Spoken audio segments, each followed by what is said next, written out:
దేవుని పరిశుద్ధ నామమునకు మహిమ కలుగును గాక. ఈ కార్యక్రమం వీక్షిస్తున్న ప్రతి ఒక్కరికి నేను పేరు పేరున వందనాలు చెల్లిస్తున్నాను. మిమ్మలను, మీ కుటుంబములను, మీ సంఘములను దేవుడు సమృద్ధిగా ఆశీర్వదించును గాక. ప్రియమైన దేవుని బిడ్డలారా, దేవుని శ్రేష్టమైన మాటలు ధ్యానం చేయకముందు ఒక ప్రత్యేక కీర్తన ద్వారా దేవుని మహింపరుస్తూ ముందుకు సాగుదాం.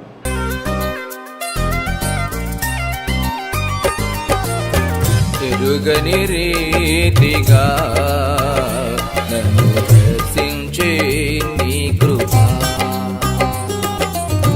ఎరుగని రీతిగా నన్ను దర్శించే నీ కృప, ఇంతవరకు కాచనే ఎంత నుండి నీ కృప, ఇంతవరకు కాచనే ఎంత నుండి నీ కృప, అంతము వరకు నడిపించునే అంతేలేని నీ కృప, అంతము వరకు నడిపించునే అంతేలేని నీ కృప, కృప కృపా కృపా యేసుని కృపా, ఎరుగని రీతిగా నన్ను దర్శించే నీ కృపా. దేవుని పరిశుద్ధ నామానికి మహిమ కలుగును గాక. ప్రియమైన దేవుని బిడ్డలారా, పరిశుద్ధ గ్రంథంలోంచి కొన్ని మాటలు ధ్యానం చేద్దాం.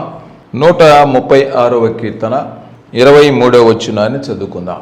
మనము దీన దశలో ఉన్నప్పుడు ఆయన మనలను జ్ఞాపకము చేసి కొనెను, ఆయన కృప నిరంతరం ఉండును.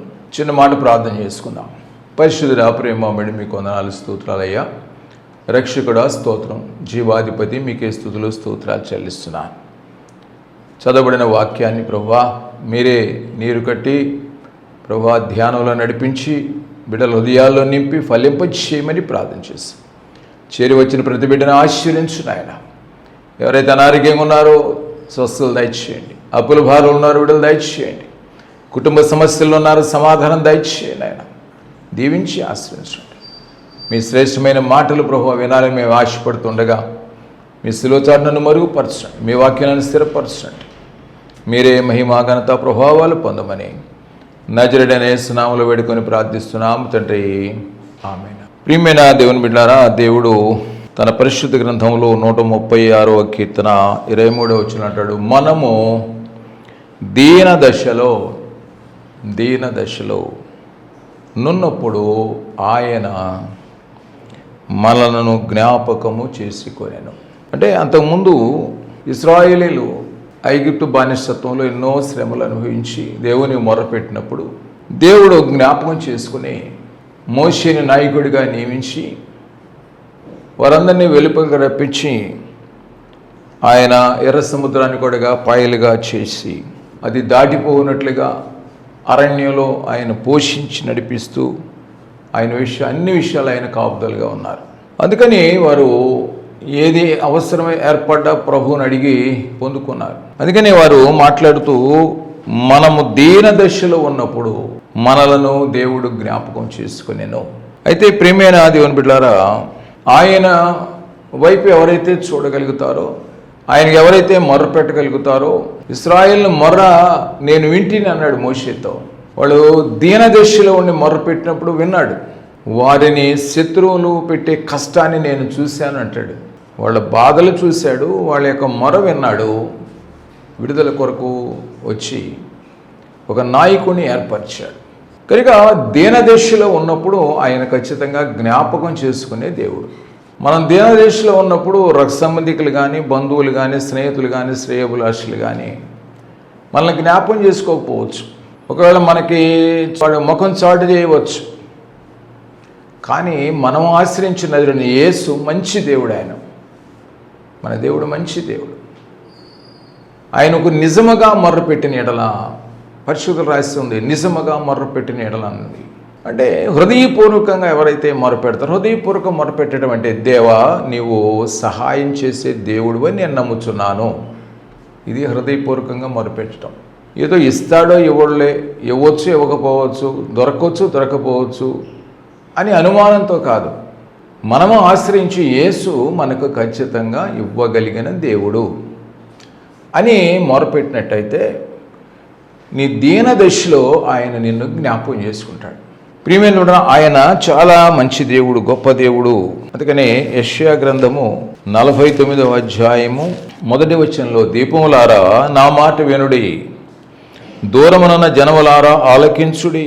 నేను గర్భమున పుట్టగానే యెహోవా నన్ను పిలిచెను, తల్లి నన్ను ఒడిలో పెట్టుకున్నది మొదలుకుని ఆయన నా నామము జ్ఞాపకము చేసుకొనెను. జ్ఞాపకం చేసుకున్నాడట. తల్లి ఒడిలో పెట్టుకునేది మొదలుకుని నా నామమును జ్ఞాపకం చేసుకున్నాడు, నన్ను జ్ఞాపకం చేసుకున్నాడు. ఆయనకు మనం తెలుసు, మనకు నామం ఆయనే పెట్టినవాడు, ముందుగానే నిర్ణయించి పెట్టాడు. ఆ పేరుని తల్లిదండ్రులు ఉచ్చరిస్తారు. ఇప్పుడు జక్కయ్యని పేరు పెట్టి పిలిచాడు, ఆయన నామాన్ని పెట్టి పిలిచి, జక్కయ్య త్వరగా దిగరమ్ము. అప్పటి వరకు జక్కయ్యని ప్రభు కలవలే, జక్కయ్య ప్రభువుని కలవాల, ఎవరైనా జక్కయ్యని పరిచయం చేయాల. కానీ ప్రభు అన్నాడు, జక్కయ్య నువ్వు త్వరగా చెట్టు దిగి రమ్ము. జక్కయ్య నామం తెలుసు, అనగా జక్కయ్య యొక్క హృదయం తెలుసు, జక్కయ్య యొక్క పాపపు స్థితి తెలుసు. ఇప్పుడు జక్కయ్యలో ఉన్న ఆశను చూశాడు, ప్రభువుని చూడాలి. జక్కయ్య ఏమో ప్రభువుని చూడాలనుకున్నాడు, ప్రభు ఏమో జక్కయ్య ఇంట్లో ఉండాలని కోరుకున్నాడు. ఎందువల్ల?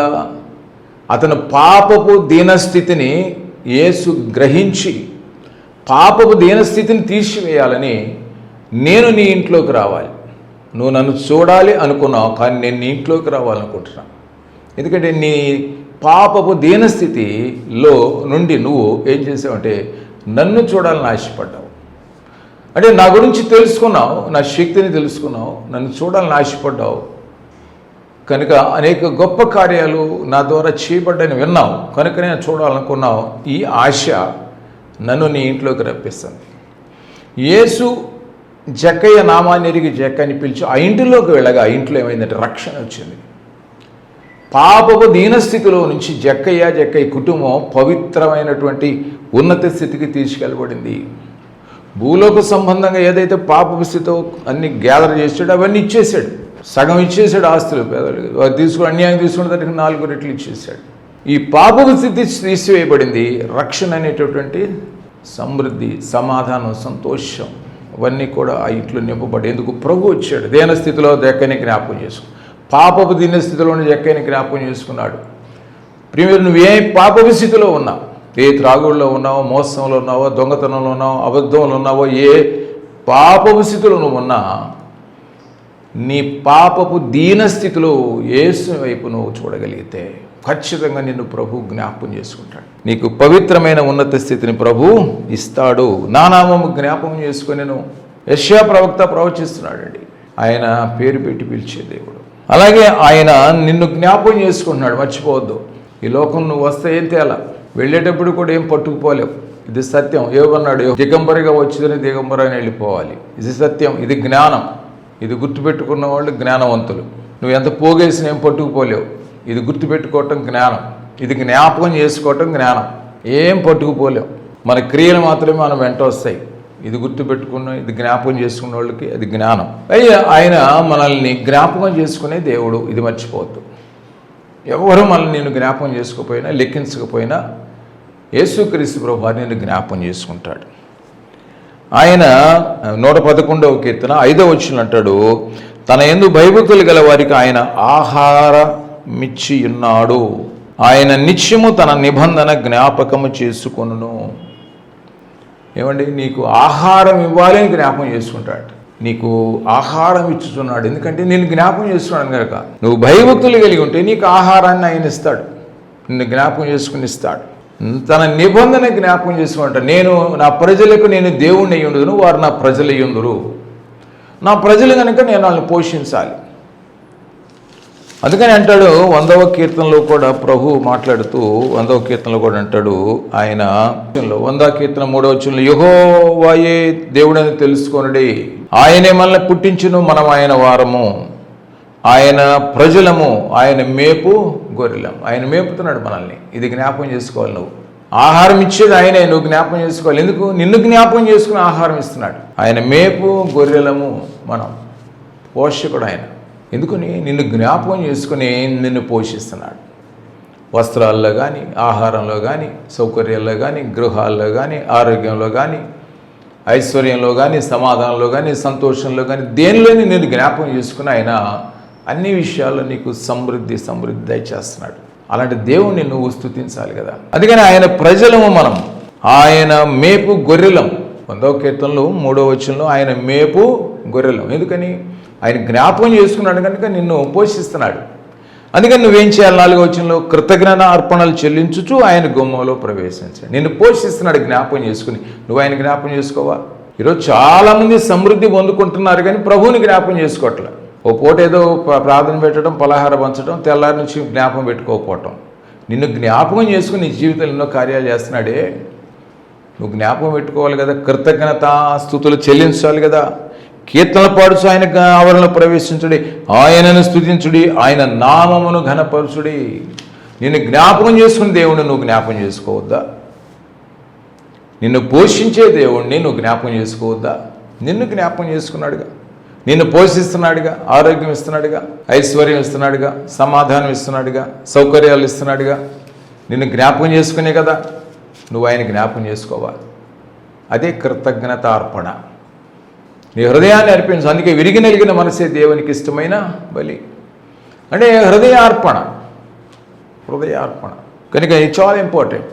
చాలామంది ఏంటంటే డబ్బులు ఇవ్వాలనో లేకపోతే ఇంకోటి ఇవ్వాలో ఈ కృతజ్ఞత అర్పణలు అంటే అనుకుంటారు. కాదు, మొట్టమొదట ప్రభు కోరేది అంటే నువ్వు ఇచ్చే అర్పణలు కాదు, అసలు నీవే అర్పణగా ఇవ్వబడాలి. అది కోరుకుంటాడు. ఆయన జ్ఞాపకం చేసుకుంటే నువ్వు నిన్ను అర్పణగా సమర్పించుకుంటావు. నీ దగ్గర ఉన్నాయి ఏదైనా ఒకటని సెకండ్. అసలు నీ దగ్గర ఉన్నాయన్నీ ఆయనవేగా. భూమియో సమస్తము ఆయనవే. నీ దగ్గర ఏమైనా ఉందంటే అది ఆయనవే. పొలం ఉంది ఆయన ఇచ్చిందే, ఇల్లు ఆయన ఇచ్చిందే, భార్య ఆయన ఇచ్చిందే, బిడ్డలు ఆయన ఇచ్చిన వాళ్ళే, బంగారం ఆయన ఇచ్చినయే. ఆయన ఇవ్వకపోతే నీకు అక్కడే. నేను జ్ఞాపకం చేసుకుని ఆయన ఇచ్చాడు. ఆయనకి ఇవ్వడం కాదు, నిన్ను ఆయనకి ఇచ్చుకోవాలి. అది ఆయన జ్ఞాపకం చేసుకుని ఇన్ని సౌకర్యాలు చేస్తే ఆయన ఎప్పుడన్నా జ్ఞాపకం చేసుకుంటున్నావా? స్తుతిస్తున్నావా? ఘనపరుస్తున్నావా? కీర్తిస్తున్నావా? కొనియాడుతున్నావా? నీ హృదయాన్ని ఆయనకి అర్పించి ఆయన బిడ్డగా జీవిస్తున్నావా? ఇది ఈరోజు ప్రభువు ఏమన్నాడు? నేను నిన్ను జ్ఞాపకం చేసుకుని సకల సమృద్ధి ఇస్తుంటే. అందుకే అంటాడు పరిశుద్ధాత్ముడు చక్కని వ్రాసాడు, నరుని జ్ఞాపకము చేసుకుంటూ వాడు ఏ పాటివాడయ్యా. ఏ పాటివాడు? సమస్త సృష్టికర్త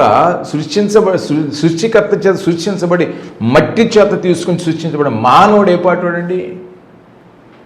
అందుకని నరుని జ్ఞాపకం చేసుకుని ఏ పాటివాడయ్యా. కానీ నువ్వు జ్ఞాపకం చేసుకుంటున్నావు, నీ ప్రేమది.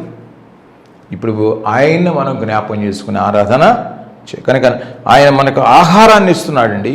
ఆయన మనకి ఆ జ్ఞాపకం చేసుకుని ఆహారాన్ని ఇస్తున్నాడు.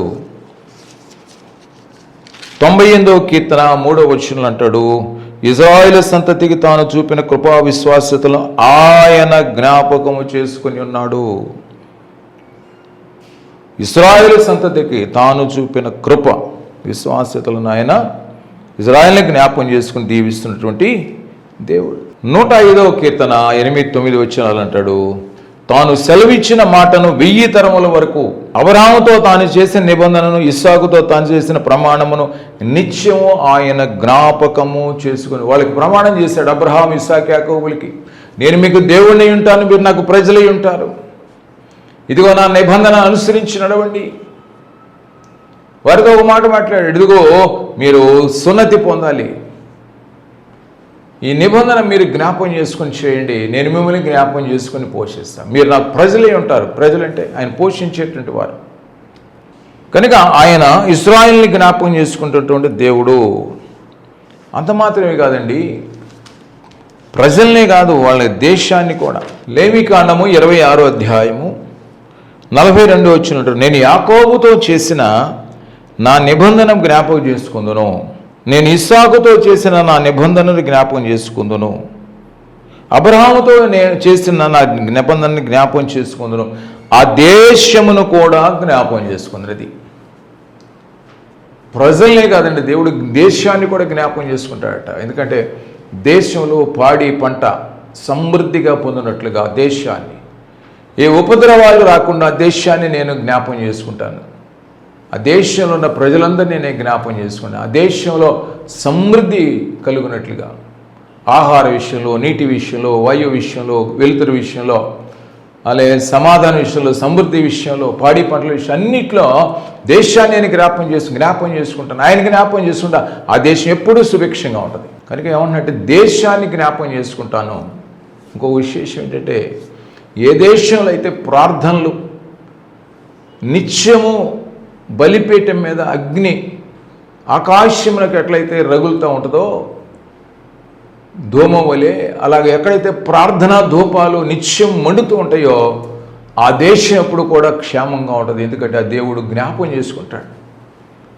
ఈనాడు చూడండి, ప్రపంచంలో క్రైస్తవ దేశాలన్నీ కూడా సమాధానంగాను సంతోషంగాను సమృద్ధితో ఉన్నాయి. కారణం ఏంటంటే అక్కడ నిత్యము ప్రార్థనా ధూపం రగులుతూ ఉంటుంది. దేవుడు ఆ దేశాన్ని, ప్రజల్ని జ్ఞాపం చేసుకుంటుంటాడు. నీ గృహంలో నువ్వు, నీ కుటుంబ సభ్యులందరూ ప్రార్థన చేయండి, మిమ్మల్ని జ్ఞాపం చేసుకుంటాడు దేవుడు. మీ గృహంలో నిత్యము బలిపీఠ, ప్రార్థనా బలిపీఠాలు కట్టి నిత్యము అక్కడ అగ్ని మండుచుండవలను, అది ఆరిపోకూడదు అన్నాడు. అంటే నిత్యము ప్రార్థనా జీవితం ఎక్కడైతే ఉంటుందో, ఏ కుటుంబంలో అయితే ఉంటుందో ఆ కుటుంబాన్ని జ్ఞాపం చేసుకుంటాడు, ఆ దేశాన్ని జ్ఞాపం చేసుకుంటాడు. కనుక ఆయన జ్ఞాపం చేసుకోవాలంటే ముందు నువ్వు ఏం చేయాలంటే ప్రార్థన. ప్రియమైన కృతజ్ఞతార్పణలు చెల్లించాలి. బైబిల్లో చూస్తే చాలామందిని దేవుడు జ్ఞాపం చేసుకున్నాడు. ప్రియమైన నిన్ను కూడా జ్ఞాపకం చేసుకుంటాడానికి అన్ని రుజువులు. కొంతమంది భక్తుల్ని జ్ఞాపకం చేసుకున్నాడు. వాళ్ళని కొన్ని మాటలు చూపిస్తాను.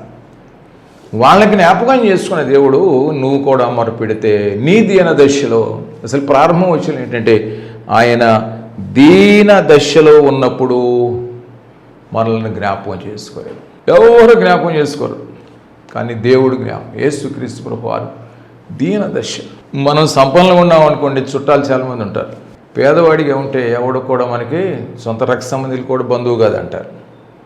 అదే నువ్వు సంపన్నుడు అనుకో, లేనిపోని బంధుత్వాలు కూడా కలగలుసుకుని నీతో వచ్చి కలుస్తారు. కానీ దీనదశలో ఉన్నవాడే నిజమైన మిత్రుడు. కనుక ప్రేమిరవిడ కొంతమందిని జ్ఞాపకం చేసుకున్నాడు దేవుడు.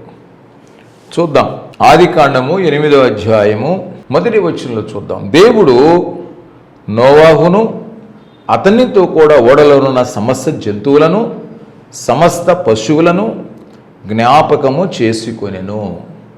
దేవుడు భూమి మీద వాయువు వేస్తున్నట్లుగా చేయటం వల్ల నీళ్లు తగ్గిపోయింది. దేవుడు జ్ఞాపకం చేసుకున్నాడండి. నోవాహుని ఓడ తయారు చేయమని ఓడలో పంపించింది దేవుడే.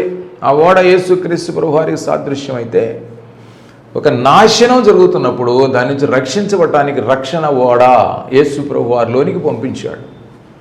ఆయనలో భద్రపరచబడ్డారు నోవాహు కుటుంబం. కనుక వారిని ఏం చేశాడంటే జ్ఞాపకము చేసుకున్నాడు. వాళ్ళందరినీ జ్ఞాపకం చేసుకున్నాడట. 3వ వచనం, అప్పుడు నీళ్లు భూమి మీద నుండి క్రమక్రమంగా తీసిపోవచ్చుండెను. 150 దినములైన తర్వాత నీళ్లు తగ్గిపోగా 7వ నెల 17వ దినమున ఓడ అరారాతు కొండల మీద నిలిచి, అట నిలిచేటట్టుగా దేవుడు చేశాడు. అట జ్ఞాపకం చేసుకుని 150 దినాల తర్వాత వారిని జ్ఞాపకం చేసుకుని ఒక సురక్షితమైన ప్లేస్ మీద పెట్టాడు. ఆయన జ్ఞాపకం చేసుకుంటాడు. నువ్వు ఏ ఉపద్రవంలో ఉన్నా, ఏ దినదశలో ఉన్నా, ఏ కష్టంలో ఉన్నా, ఏ అనారోగ్యంలో ఉన్నా, ఏ ఈతి బాధలో ఉన్నా, ఏ సమస్యలో ఉన్నా, మానసికమైనటువంటి స్థితిలో ఉన్నా నిన్ను జ్ఞాపకం చేసుకునే దేవుడు ఆయన. మర్చిపోవద్దు. నువ్వు ఏ స్థితిలో ఉన్నా యేసు ప్రభువారిని మోకరించి ప్రార్థన చేయగలిగితే జ్ఞాపకం చేసుకుంటాడు, నిన్ను ఆశీర్వదిస్తాడండి. అక్కడే ఆదికాండము 22వ అధ్యాయం 16వ వచనంలో కూడా, నీవు నీకొక్కడే ఉన్న నీ కుమారుని వెనుక తీయక ఈ కార్యం చేసినందున నేను నిన్ను ఆశీర్వదించి ఆకాశ నక్షత్రం వలెను సముద్రం ఇసుక వలెను నీ సంతానం నిశ్చయముగా విస్తరింపచేసేదను. నీ కుమారుని వెనుక తీయలేదు కనుక, అబ్రహామా నీ కుమారుడిని ఇస్సాకును నాకు ఇవ్వటానికి, బలిగా ఇవ్వటానికి వెనుక తీయలేదు నువ్వు. కనుక ఏం జ్ఞాపకం చేసుకుంటా అంటే నిన్ను ఆశీర్వదిస్తాను. అది జ్ఞాపకం. దేవుడు జ్ఞాపకం చేసుకుని నిన్ను ఆశీర్వదిస్తాను అన్నాడు. ఎందుకంటే నాకు ఇవ్వటానికి నువ్వు వెనక తీయలేదు అబ్రహాం, కనుక నేను కూడా వెనక తీయను, నిన్ను ఆశీర్వదిస్తాను. 18వ వచనంలో అంటాడు, నీవు నా మాట వినినందున, ఇక్కడే వెనక తీయలేదు, ఇక్కడే 18లో నా మాట విన్నావు గనుక భూలోకంలో జనములన్నీ నీ సంతానం వల్ల ఆశీర్వదించబడు. ఇంతకుముందేమో నిన్ను ఆశీర్వదిస్తా అన్నాడు, ఇప్పుడు నీ సంతానం వల్ల భూలోకంలో జనములని, అంటే మీరే ఆశీర్వాదకరంగా ఉంటావు అన్నాడు. ఆయన సంతానంగా యేసుక్రీస్తు ప్రభువారి లోకంలోకి వచ్చాడు. యేసు ప్రభువారి ద్వారా భూలోకంలో జనములన్నీ పాప విమోచన, రక్షణ అనేటువంటి ఆశీర్వాదం ప్రజలంతా పొందుకుంటున్నారు. కనుక ఆ రీతిగా జ్ఞాపకం చేసుకున్నాడు, అబ్రహాముని జ్ఞాపకం చేసుకున్నాడు, అబ్రహాం వలన ప్రజల్ని జ్ఞాపకం చేసుకున్నాడు, రక్షణ భాగ్యం దయచేయటానికి ప్రమాణము చేశాడు. అట్లాగే ఆదికాండం 30వ అధ్యాయము 22వ వచనంలో అంటాడు, దేవుడు రాహేలు జ్ఞాపకం చేసుకుని ఆమె మనవిని, ఆమె గర్భము తెరిచి, రాహేలుని జ్ఞాపకం చేసుకున్నాడు. ఎలా జ్ఞాపకం చేసుకున్నట? ఆమె మనవి అంటే ఆమె ప్రార్థన చేసింది, ఆమె ప్రార్థనని జ్ఞాపకం చేసుకుని ఏం చేశాడు? గర్భఫలం ఇచ్చాడు. ఈనాడు ఈ వాక్యం వింటున్న బిడ్డలు లేని దంపతులారా, మీరు ప్రార్థన విశ్వాసంతో చేస్తే మిమ్మల్ని జ్ఞాపకం చేసుకుంటాడు దేవుడు. ఏం అనుమానలే.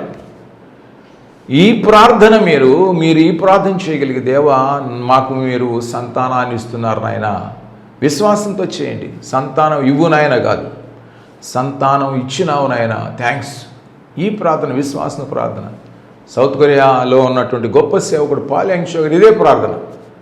ఆయనకి ఏమైనా కావాలంటే ఇవ్వు నాయన కాదు, నాయన ఇచ్చావు, థ్యాంక్ యూ అని ప్రార్థన. విశ్వాసం అది బలమైన 4th డైమెన్షన్, విశ్వాస కోణం. 4వ కోణం విశ్వాసాన్ని పొదగటం. అలాంటి విశ్వాసం మీరు చేస్తే మిమ్మల్ని జ్ఞాపకం చేసుకుంటాడు. రాహేలు ప్రార్థన విన్నాడు, జ్ఞాపకం చేసుకుని గర్భం తెచ్చాడట. అలాగే రిబ్కా కొరకు ఇస్సాకు ప్రార్థన చేస్తే అన్నాడు, అక్కడ ఇస్సాకును ప్రార్థనను విని జ్ఞాపకం చేసుకుని రిబ్కా గర్భము తెరిచినట్టాడు. జ్ఞాపకం చేసుకున్నాడు ప్రార్థన చేసినప్పుడు. ప్రార్థన చేస్తే మనల్ని జ్ఞాపకం చేసుకుంటాడు. అలాగే అన్నా కూడా ప్రార్థన చేసింది.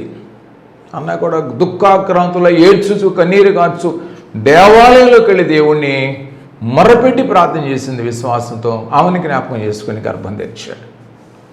కనుక వీరందరినీ జ్ఞాపకం చేసుకుని ప్రభువు ద్వారాలు తెచ్చాడు. ప్రియమేదుడు రా, వాక్యం ఏంటో దేవుని వెళ్ళారా, ఎందుకు ఇంతమంది ప్రార్థనలు నిన్ను జ్ఞాపకం చేసుకుని వాళ్ళ జీవితాల్లో కార్యాలు చేస్తాడు కదా, మీకెందుకు చేయడు? అయితే నువ్వు దేవుడిని జ్ఞాపకం చేసుకుంటున్నావా?